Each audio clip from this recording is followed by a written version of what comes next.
성경은 기독교의 경전입니다. 기독교의 경전인 성경은 구약과 신약으로 나뉘어져 있습니다.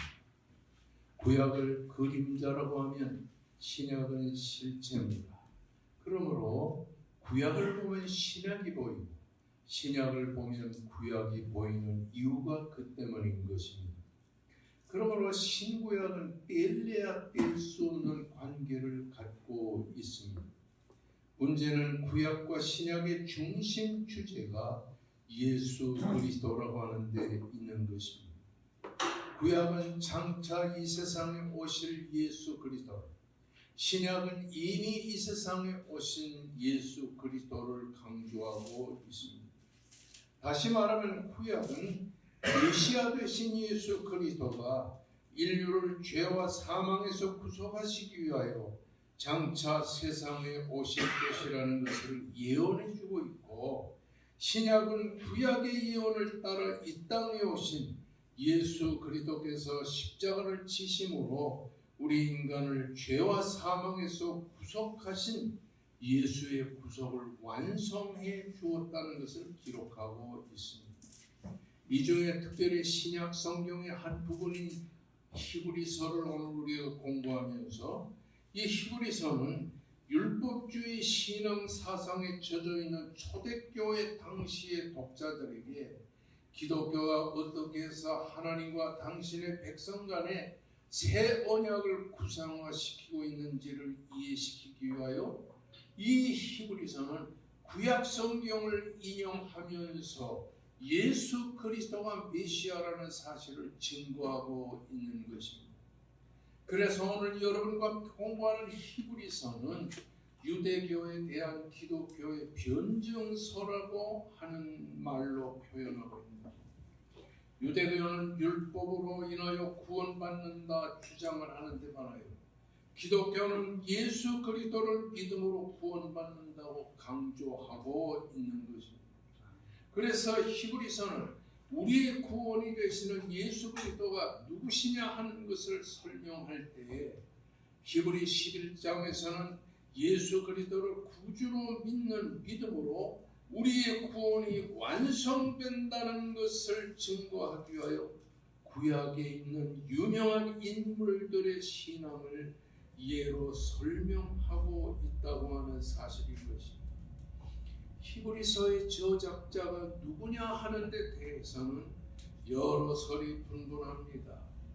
어떤 사람은 바울이라고 말하고, 어떤 사람은 바나바가 아볼로, 누가나 디모데나 브리스길라나 빌립 집사, 그리고 로마의 클레멘트가 아마 히브리서를 저작한 것이 아니겠는가, 그렇게 생각하지만 이 한 사람 한 사람을 조사해 보게 되면 히브리서를 기록했다고 볼 만한 단정할 수 있는 것이 아무것도 없습니다. 그러므로 3세기용의 초대교회 시절 영적 지도자라고 판단되는 오리게는 히브리서를 누가 기록하느냐? 그것은 하나님만이 히브리서의 기록자를 알 수 있다, 이렇게 기록을 하고 있는 것입니다. 오늘 이 히브리서의 헬라어로 된 히브리서를 보면 이 어떻게 본문에 기록됐냐니 히브리인들에게라고 기록하고 있습니다. 이거는 히브리서가 이 유대교에서 개종하여 예수를 믿었던 그리스도인들에게 쓴 편지일 것이라고 추측할 수 있는 것입니다.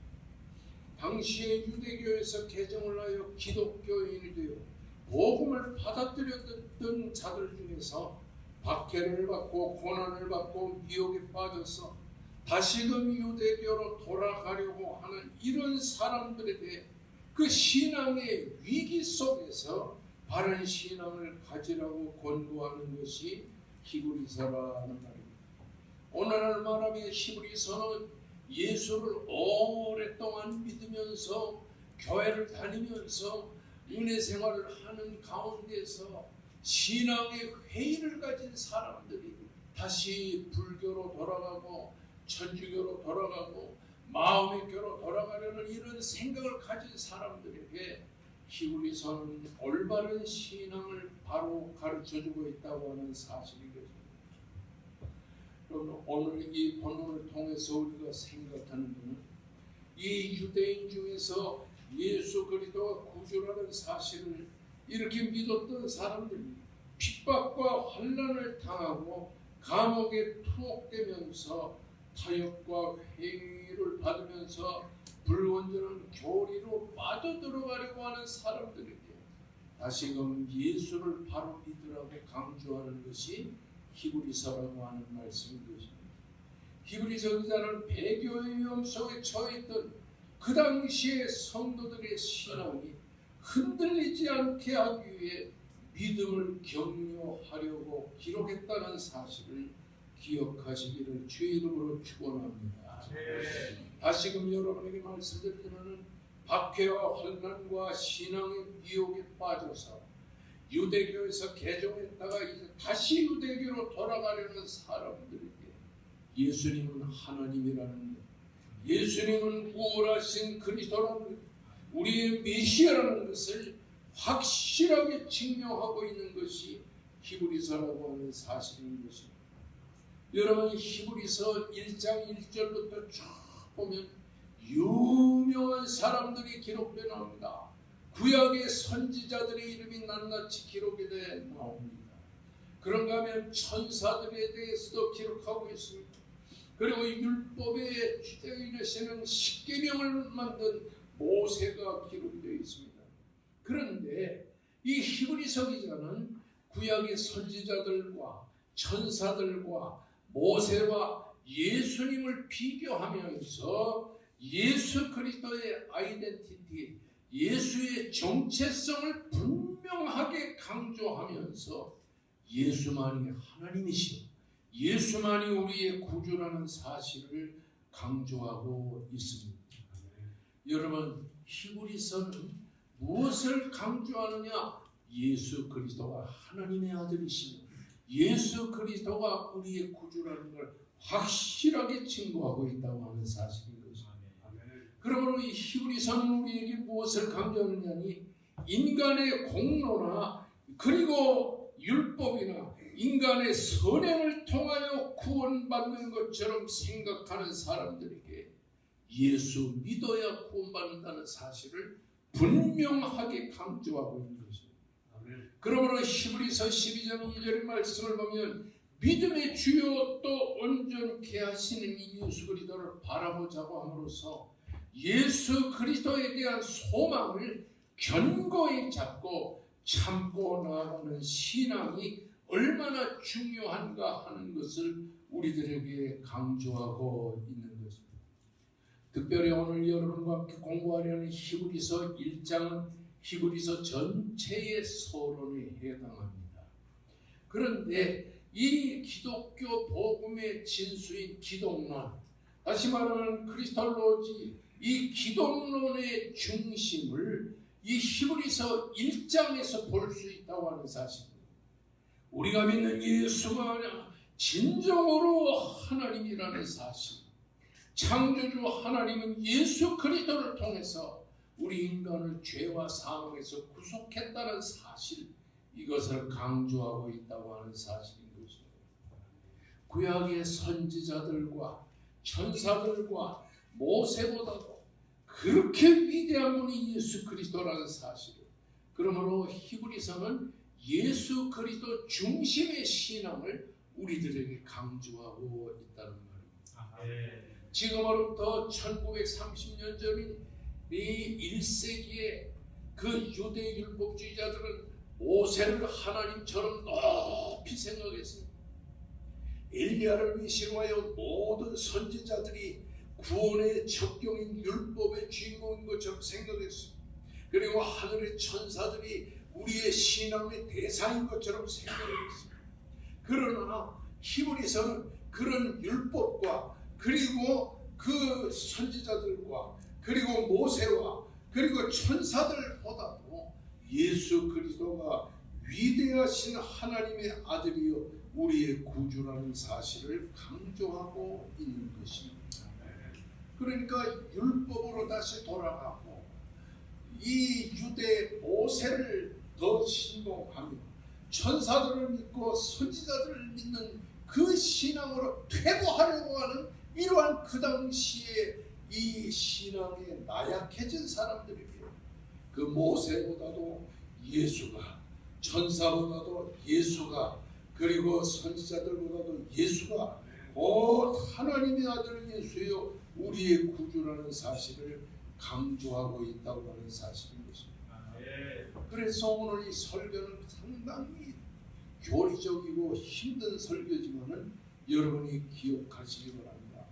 먼저 예수 그리스도는 어떤 분인가? 하나님의 아들이라는 사실을 이 본문에서 쭉 강조하고 있는 것입니다. 1장 2절 이하의 말씀에서 1장 8절 1장에서만 6번이나 예수 그리스도는 하나님의 아들이라고 계속 강조하고 있는 것입니다. 이렇게 예수가 하나님의 아들이라고 강조하는 것은 예수님의 인성과 예수님의 신성, 다시 말하면 예수는 죄가 없으시나 완전하신 인간이요 완전하신 하나님으로 이 세상에 오셨다는 것을 강조하고 있는 것입니다. 그러므로 그 당시 1세기에 예수의 인성과 예수의 신성을 부정하는 그런 생각을 가진 사람들에게 먼저 예수는 하나님의 아들이라는 것을 분명하게 강조하는 것이 바로 이 1장 2절에서 8절까지 6번이나 기록되어 있다는 사실인 것입니다. 그러니까 왜 히브리서 기자가 이 1장 2절에서 8절까지 6번이나 예수가 하나님의 아들이라는 사실을 강조하고 있는가? 그 당시에 선지자들을 섬기며 천사를 섬기며 모세를 섬기려고 하는 이런 그 당시의 사람들과는 달리 예수님은 그런 인간적인 요소를 가지고 있습니다. 예수는 하나님이라는 사실, 예수는 하나님의 아들이라는 사실, 예수의 신성을 아주 강조하고 있다고 하는 사실인 것입니다. 이 말은 오늘날 여러분과 제가 믿는 예수는 온전하신 하나님이요 온전하신 예수 그리스도요 온전하신 사람으로 이 땅에 오셨다고 하는 사실인 것입니다.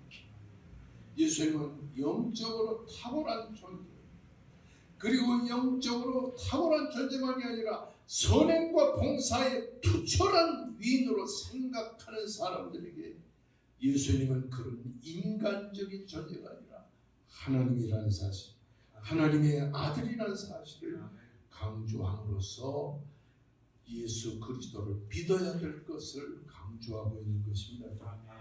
그러므로 요한복음 3장 16절의 말씀에 하나님이 세상을 이처럼 사랑하사 독생자를 주셨으니 하나님의 아들을 이 땅에 보내셨으니 그러므로 뭐라고 그러냐면 이는 그를 믿는 자마다 멸망치 않고 영생을 얻게 하려 하심이라고 말씀합니다. 이 말씀은 오늘날 이렇게 하나님의 아들이시여 하나님 자신인 예수 그리스도가 이 세상에 오신 것은 하나님이 얼마나 우리 인간을 사랑하셨는가 하는 것을 우리에게 보여주는 것입니다. 하나님이시며 하나님의 아들이신 독생자 예수 그리스도가 온전하신 하나님이시면서도 온전한 인간의 육체를 입고 이 세상에 오신 성육신 하신 분이라고 합니다. 이 땅에 오셔서 복음을 증거하시고 죽은 자를 살리고 병든 자를 일으키고 십자가에 달려 우리를 위해 고난의 십자가를 짊어지신 것은 하나님이 이 땅에 그 아들 예수를 보내어 우리를 죄와 사망에서 구속하시는 하나님의 사랑의 그 표현이라는 사실을 이 본문이 보여주고 있는 것입니다. 뿐만 아니라 예수 그리스도는 하나님 창조의 대행자라는 사실을 이 본문이 강조하고 있는 것입니다. 1장 2절을 따라하시기 바랍니다. 그로 말미암아 모든 세계를 지으셨느니라. 여기에 그로 말미암아라고 하는 헬라어는 디후라는 말입니다. 이 그로 말미암아라는 디후라는 말은 하나님의 창조 사역에 예수가 개입하셔서 하나님 아버지의 창조 사역에 예수님이 개입하셔서 창조주 하나님과 함께 예수님이 하나님의 중재자가 되심을 보여주고 있는 것입니다. 그래서 요한복음 1장 1절에서 3절에 뭐라고 해요? 태초에 말씀이 계시니라. 이 말씀이 하나님과 함께 계셨으니 이 말씀이 곧 하나님이라. 그가 태초에 하나님과 함께 계셨고 만물이 그로 말미암아 지은 바가 되었으니 하나도 지은 것이 그가 없이는 된 것이요. 이렇게 말씀하심으로써 예수 없이는 창조가 이루어질 수 없었음을 강조합니다.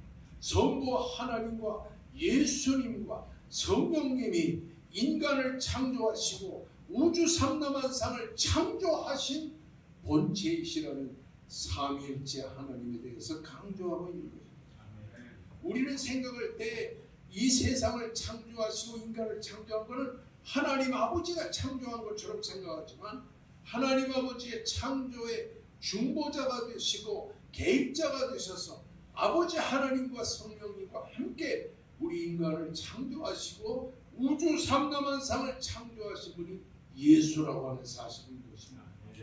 그러므로 시편 102편 25절은 다윗의 지은 시인데 다윗이 뭐라고 하는데 주께서 옛적에 땅에 기초를 놓으셨으며 하늘도 주의 손으로 지으신다. 바로 예수 그리스도께서 하나님 아버지와 함께 옛적 태초에 땅의 기초를 다 놓으시고 하늘도 주님의 손으로 지으신 바라. 예수 그리스도가 바로 창조 시에 이 세상을 창조하신 분이라고 하는 사실인 것입니다. 그러므로 고린도전서 8장 6절의 말씀을 보면 우리에게는 한 하나님 곧 아버지가 계시니 만물이 그에게로부터 났고 우리도 그를 위해 있고 또 한 주 예수 그리스도께서 계시니 만물이 그로 말미암고 우리도 그로 말미암는다라고 말합니다. 성부 하나님이 세상을 창조할 때 성자 하나님이신 예수 그리스도도 만물을 창조하시는 창조의 사역에 개입하셨다는 사실을 이렇게 바울 사도도 기록하고 있는 거예요. 바울이 어떤 사람입니까? 그는 아라비아 반도에서 3년 반 동안 기도하다가 자기가 이 몸이 말이죠. 몸 밖에 있었는지 몸 안에 있었는지 자기는 모르지만 자기가 셋째 하늘에 올라가서 하나님으로부터 말할 수 없는 말을 들었다고 한 정도로 천상의 세계를 보고 온 바울 사도가 예수 그리스도가 하나님 아버지와 이 우주 만물을 창조하셨다는 사실을 기록하고 있는 거예요. 그러나 바울은 골로새서 1장 16절에서 만물이 그에게서 창조되되 하늘과 땅에서 보이는 것과 보이지 않는 모든 것을 하나님이 창조하셨다고 예수 그리스도의 창조 사역을 우리들에게 강조하고 있습니다. 여러분 오늘 히브리 기자가 이렇게 예수님은 하나님의 아들이시며 우주 삼라만상을 창조하셨다는 사실을 우리에게 강조하는 것은 예수님은 모세와 다르다는 것, 천사와 피조물 천사와 다르다는 것, 선지자와 다르다는 것, 예수님은 하나님이라는 사실을 지금 이 본문에 강조함으로써 우리가 하나님 되신 예수 그리스도를 믿어야 할 것이라고 하는 사실을 히브리 기자가 강조하고 있다고 하는 사실인 것입니다. 그런가 하면 예수 그리스도는 하나님의 영광의 광채시라고 말씀합니다.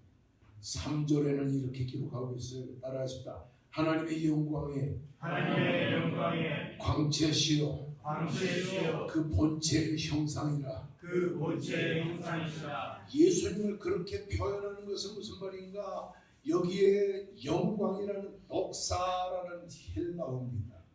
이 말은 구약에서는 하나님이 영광이라는 말은 구약 시대는 하나님이 임재하신, 신약 시대는 하나님이 소유하고 계시는 하나님의 속성을 강조하고 있는 거죠. 그 다음에 영광의 광채라고 하는 말은 빛의 근원으로부터 나오는 빛, 외부로부터 빛을 받아서 반사되는 빛을 강조하는 단어입니다. 그러므로 예수 그리스도는 중보자로서 하나님의 빛을 반사하여 드러내는 분이라고 하는 사실입니다.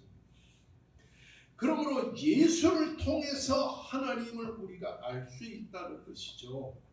여러분 이렇게 달이 태양의 빛을 받아가지고 밤중이 되면 달이 빛을 반사하는 거, 달이 태양의 빛을 받아서 반사하는 것처럼 예수 그리스도는 하나님의 빛을 받아서 우리들에게 하나님 자신을 증거하는 하나님 자신이라고 하는 사실.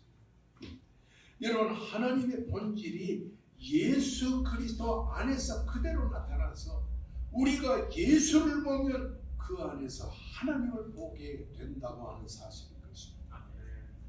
따라하십시다. 예수를 보면 하나님이 보인다. 할렐루야. 아멘. 어느 날 빌립이 예수님을 향하여 이렇게 말씀합니다. 주여, 아버지를 우리에게 보여주시옵소서. 그러면 족하겠나이다. 예수의 제자인 빌립은 3년 동안이나 예수님을 따라다녀도 하나님이 눈에 보이지 않으니까 그렇게 말했어요. 예수님에게 아버지를 보여주시옵소서. 그러면 족하겠나이다. 그러니까 예수님이 뭐라고 그랬냐. 빌립아, 내가 이렇게 오랫동안 너희와 함께 있을 때 네가 나를 알지 못하느냐. 나를 본 자는 아버지를 보았거늘 어찌 아버지를 보여달라 하느냐. 아버지가 내 안에 있고 내가 아버지 안에 있는 것을 내가 믿지 아니하느냐. 내가 너에게 이르는 말을 스스로 하는 것이 아니라 아버지께서 내 안에 계셔서 그 일을 하는 것이라. 내가 아버지 안에 거하고 아버지께서 내 안에 계심을 믿으라고 말씀합니다. 빌립이 아버지를 보여달라고 할 때, 하나님 아버지를 보여달라고 할 때 예수님, 아버지가 내 안에 계시고 내가 아버지 안에 있어. 그러므로 너희가 나를 보면 아버지를 본 것이오늘 어찌하여 성부 하나님을 보여달라. 그 하나님은 내 안에 계시고 내가 너에게 증거하는 복음의 메시지는 내가 스스로 하는 말이 아니라 이 하나님께서 내게 주신 말씀을 증거하는 것이라고 강조하고 있습니다. 이 말은 무엇을 말하느냐. 예수님은 살아계신 하나님과 동등한 하나님이라고 하는 사실. 그러므로 요한복음 10장 30절의 말씀 보면 따라하십시다. 나와 하나님은 하나이시니라. 그렇게 말했어요. 그러므로 하나님의 영광은 하나님의 존재를 드러내는 외적인 표현이에요. 이스라엘 백성들은 바로 하나님의 영광을 통하여 눈으로 하나님을 보았습니다. 출애굽기 4장의 말씀 보면 시내산에서 하나님의 종인 모세가 시내산에서 40일 동안 금식기도하는 가운데 십계명을 받고 율법을 받을 때에 영광이 산 위에 가득하게 구름 속에서 빛 속에서 하나님의 영광이 모세가 십계명을 받고 율법을 받을 때 그 영광의 빛이 하늘에 그 산 위에 가득했습니다. 뿐만 아니라 이 제사장들이 이 하나님의 법궤가 있는 회막 위에 들어가서 제사를 드릴 때 회막 위에 하나님의 영광의 구름이 가득했습니다. 그리고 하나님의 십계명, 돌비, 만나 등 항아리에 아론의 쌍나 지팡이 같은 것이 있을 때 그 하나님의 영광이 그 위에 가득했다고 하는 사실입니다. 이렇게 구약의 성도들은 십계명을 주실 때 산 위에 가득한 하나님의 영광, 만나를 주시는 돌항아리에 하나님의 영광이 가득한 그 회막 속에 하나님의 영광이 가득한 그 영광을 보면서 하나님이 자기들에게 찾아와 임재하셨다는 사실을 확실히 믿은 것처럼 신약시대는 예수 그리스도가 우리의 하나님의 영광의 빛으로 우리들에게 찾아오셨다고 하는 사실입니다. 그러므로 예수 그리스도를 믿으면 앞이 캄캄하고 어떻게 해야 될지 알 수 없는 사람들이 예수 그리스도를 믿음으로 마음속에 빛이 일어나서 안 보이던 미래가 보이게 되고 갈 길을 모르던 사람이 갈 길을 알게 된다고 하는 사실입니다. 그러니까 예수 믿으면 확실하게 됩니다. 예수 믿으면 확실히 구원의 백성이 된다는 사실입니다. 그런데 오늘 1장 1절에서 3절까지는 히브리서 전체 결론이라고 여러분이 생각하면 됩니다. 그런데 예수 그리스도는 바로 영광의 광채라고 했는데, 네 번째로 예수 그리스도는 능력의 말씀으로 만물을 붙드셨다. 3절에 따라하셨다. 그의 능력의 말씀으로 만물을 붙드셨다. 만물을 붙드셨다. 할렐루야. 아멘. 여기 만물이라고 하는 것은 판타라는 헬라어, 모든 피조물을 말하는 겁니다. 예수 그리스도는 세상에 있는 모든 피조물들을 예수님이 붙들고 계시다고 하는 사실인 것입니다. 예수의 통치 사역에서 벗어난 피조물은 하나도 없다고 하는 사실인 것입니다. 하늘의 달도, 태양도, 우리 인간도, 그리고 봄철의 꽃도. 요즘에 이제 봄이 왔죠. 지난 겨울은 그렇게 춥지 않았잖아요. 근데요, 저 우리 집에서 성경을 이렇게 연구하고 있으면요, 매일 봄이 오는 그 봄의 냄새를 맡을 수 있어요. 근데 청담교회 성도들은 참 이상해요. 이 목사님 저보고 말이죠. 목사님, 이번에 목요일쯤에 목사님 댁에 좀 가면 어떨까요? 그럼 내가 밥까지 사줄 텐데 그런 사람 아무도 없어요.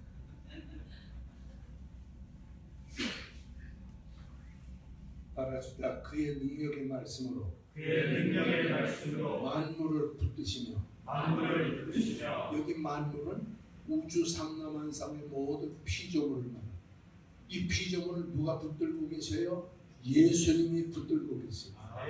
이 붙들고 있다고 하는 회론이라고 하는 말은 하나님이 인도하시고 하나님이 이끌어 가신다. 할렐루야. 그 집에서 성경을 보다가 밖에 보이면요, 매일 그 우리 기도원의 그 강변에 말이죠, 그 강 속에 뭐해서 나무들이 이렇게 굵은 나무들이 있어요.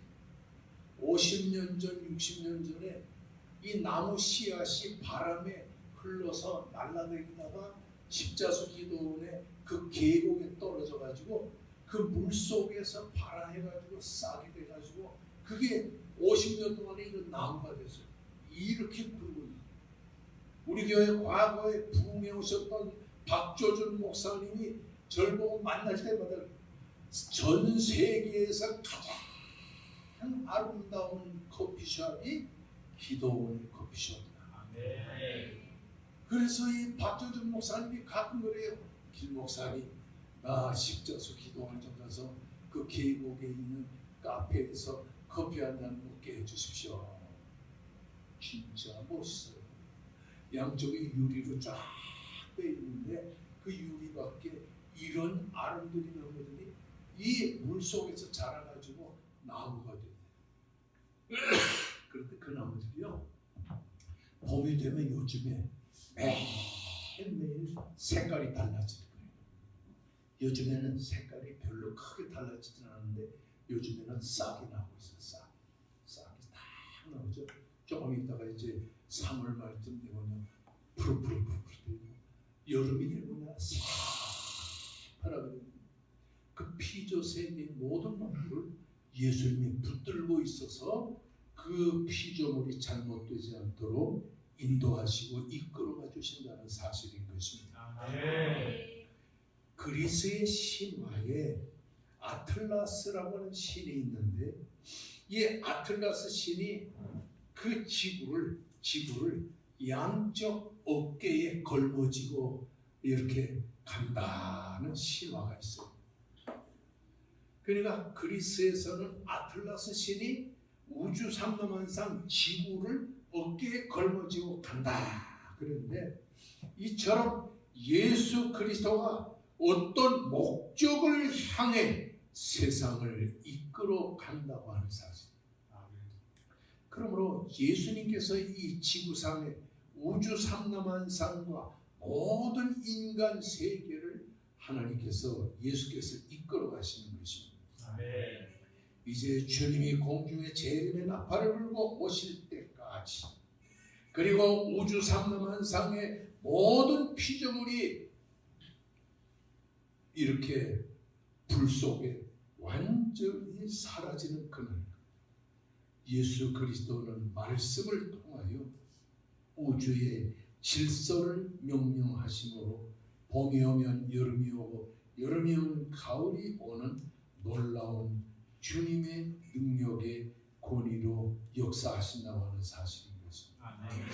그러므로 골로새 1장 7절의 말씀을 보면 또한 그가 만물보다 먼저 계시고 만물이 그 안에서 함께 계시느니라 말씀하셨습니다.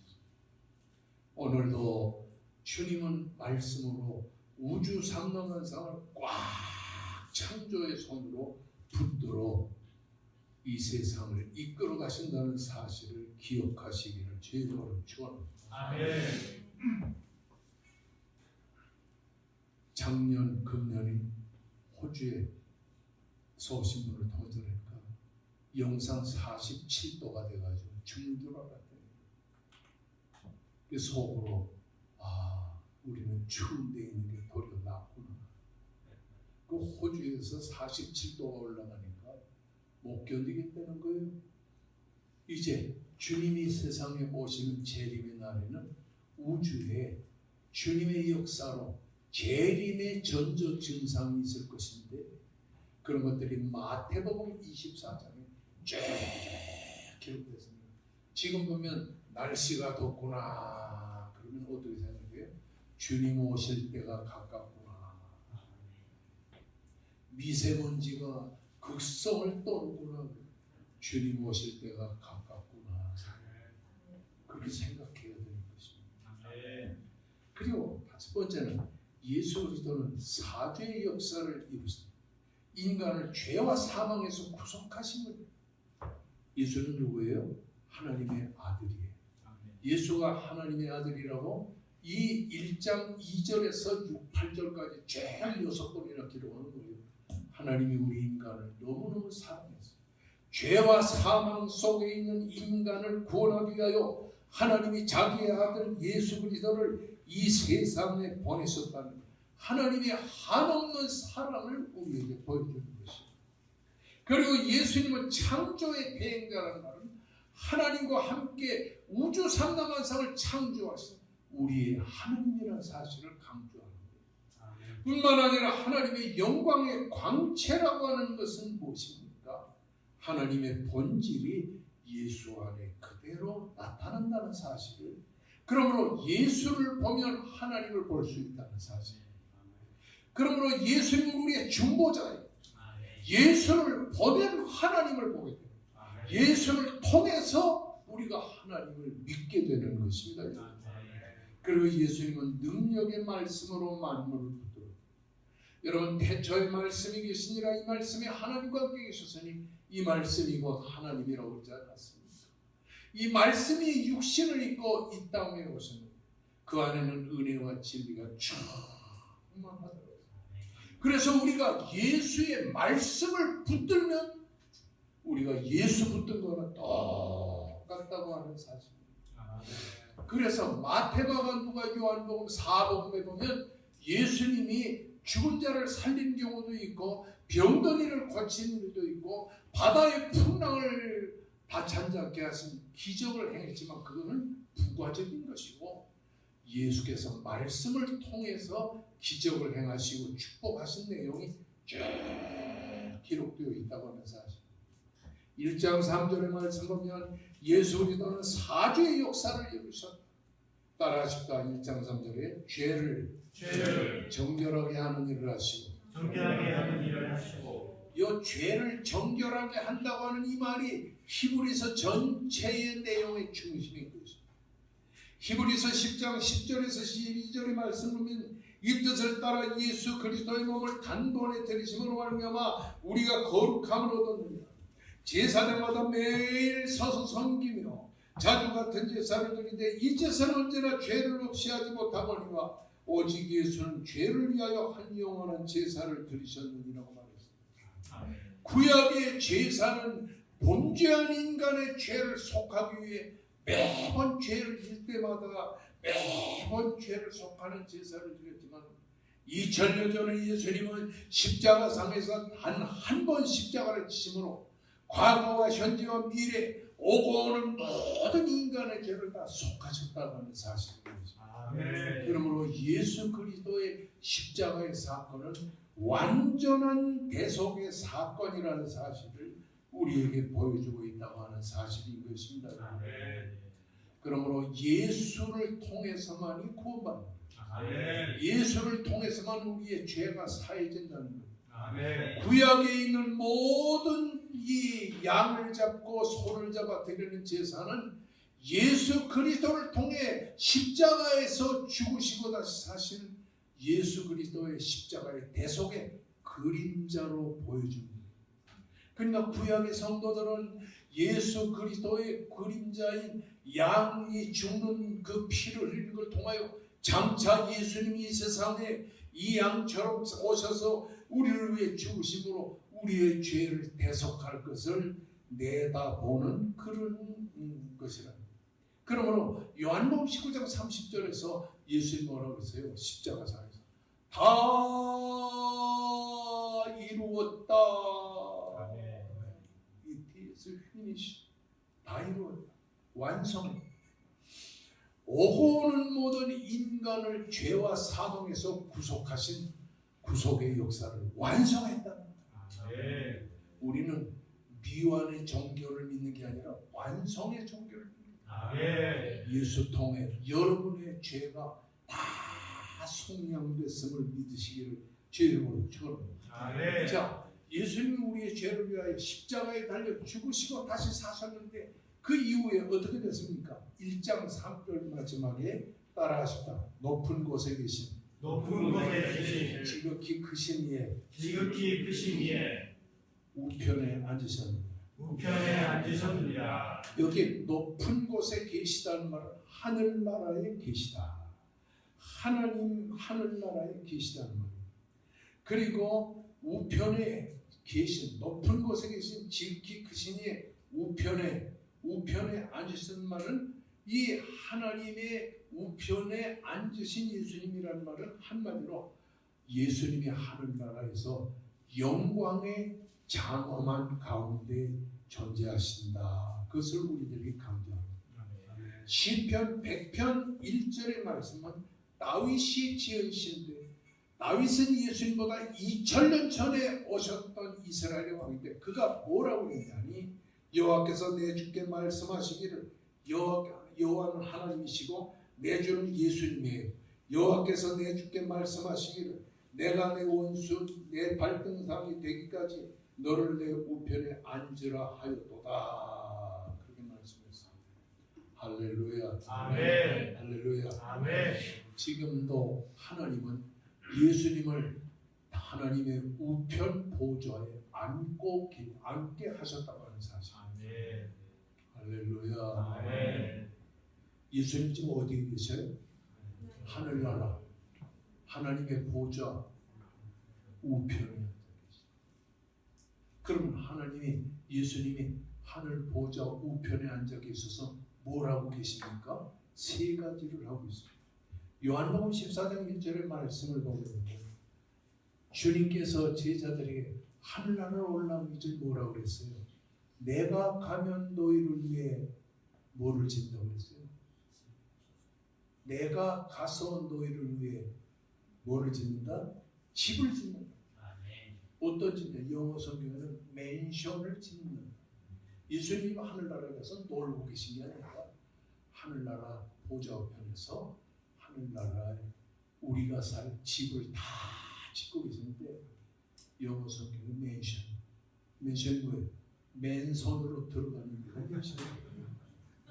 여러분 뭐 하늘나라에 가서 이 청담동 같이 20억 30억씩 내고 들어가는 집에 맨손으로 들어가 사는 집. 공짜 집이니까 아무개나 짓겠어요? 최고의 집. 그러니까 예수님이 지금 아직 안 오시는 거는 하늘나라에 우리의 집을 아직도 짓고 계시다는 거예요. 얼마나 정성껏 짓겠어요. 여러분 이런 청담동의 좋은 집도요 오래 접어야 3년입니다. 2년 3년이면 의리의리한 집을 짓는데 하늘나라에는 이 청담동 집들이요 하늘나라에는 비교가 안 돼요. 할렐루야. 여러분이 집을 지금 짓고 있다는 사실을 믿으시기를 바라요. 둘째로 예수님이 하늘나라 보좌 우편에서 뭐하냐? 중보 기도를 하고 있어요. 우리를 대신하여 우리를 위해 기도해 주고. 그러니까 우리가 좀 신앙이 약해져서 기도가 잘 안 되고 그냥 하나님이 잊어버리고 돈 버는 데만 급급했었는데 아무 다름없는 거는 예수님이 하늘나라 보좌 우편에서 하나님 아버지 길 목사가 요새 기도를 좀 못하고 목회한다고 뭐 저러고 있는데 주님 내가 기도하오니 길 목사를 붙들어 주소서. 이렇게 우리를 위해 기도해 주세요. 자 보십시오. 우리가 얼마나 귀한 존재냐 따라합시다. 세상에서는 성령님이 우리를 위해 중보기도 해주시고 하늘나라에서는 예수님이 우리를 위해 중보기도 해주시고 세상에서는 길 목사가 청담 교인들을 위해 기도해 주시고 그러니까 우리는 모르지만 이렇게 중보기도 해주면서 살고 있다는 사실인 것입니다. 하늘나라에서 예수님 하나님 아버지 우리의 손집사님 지가 손장로님 지금 가정과 떨어져서 서울 와서 직장생활을 9월달까지 하는데 실족하지 않도록 붙들어 주시옵소서. 기도해 주고 계십니다. 그 예수님의 중보기도 덕분에 여러분이 사는 거예요. 할렐루야. 할렐루야. 그리고 예수님은 하나님의 보좌 우편에서 뭐하냐? 따라서 성령님을 이 세상에 파송해 주신다. 그러니까 예수님이 뭐라고 했어요? 요한복음 14장 15장에 보면 내가 가면 너희를 위해 보혜사 성령을 보내주시리. 예수님이 그냥 가면 예수 없는 빈자리에 누가 와 계세요? 성령님이 와 계시는 것입니다. 그래서 성령을 뭐라고 해요? 보혜사라고 해요. 보혜사는 뭐냐? 옆에서 이야기한다. 옆에서 권고한다. 옆에서 책망한다. 여러분 설교를 듣다가 어떤 책망을 받을 때가 있잖아요. 저도 청년 때는 말이죠. 교회 나가고 괴로워서 나가고 싶지 않아요. 왜냐하면 목사님이 설교만 하면 난 놔두고 하는 소리가 똑같아요. 이게 뭐냐? 성령이 내 마음에 책망을 주시고 위로해 주시고 축복해 주시고. 할렐루야. 할렐루야. 제가요 아버지가 너무너무 돈을 안 줘가지고 이렇게 어떻게 보면 우리 집에 누가 살았냐면 내 사촌 형, 그러니까 우리 아버지의 형님의 아들이 고등학교, 대학교를 나하고 같이 다녔어요. 근데 나는 돈 한 푼도 안 주는데 아버지가 슬쩍슬쩍 자기 조카죠. 그러니까 내 사촌 형한테 돈을 주는 거예요. 그리고 엄마 친구들이 와서 자나 너는 다리 밑에서 주워왔다고 그러더라. 그러니까 돈도 안 주지. 다리 밑에서 주워왔다. 그걸 그대로 믿고요. 초등학교, 중학교, 고등학교 얼마나 고민을 했는지 몰라요.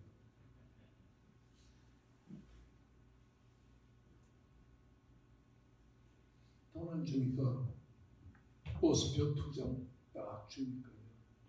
책가방 들고 옛날에는 이게 셀을 안 했잖아요. 들고 다녔잖아요.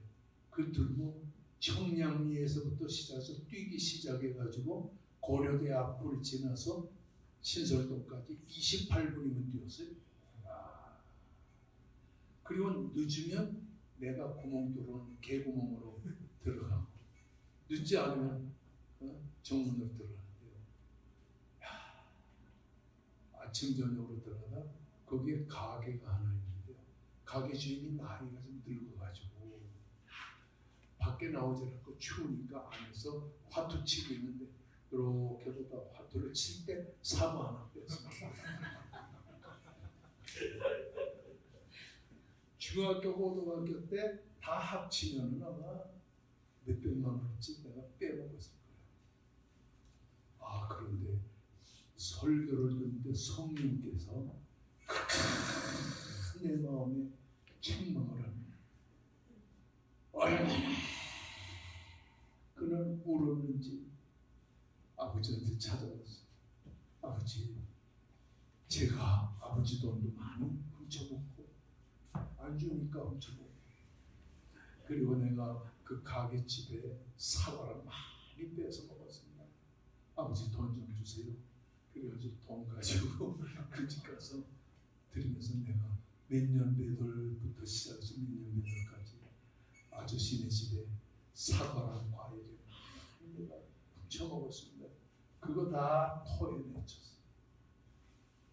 이게 다 성령의 역사예요. 아멘. 따라하십시다. 하나님 우편에 계신 예수님은 하나님 우편에 계신 예수님은 우리의 집을 짓고 계시고 우리의 집을 짓고 계시고 우리를 위해 기도해 주시고 우리를 위해 기도해 주시고 성령을 보내요. 성령을 보내어 우리와 함께 하시다. 우리와 함께 하시자. 우리가 혼자예요? 아니면 주님과 함께 있어요? 주님과 함께 계십니다. 이런 주님을 우리가 믿는 것이 행복인 것이죠. 아멘.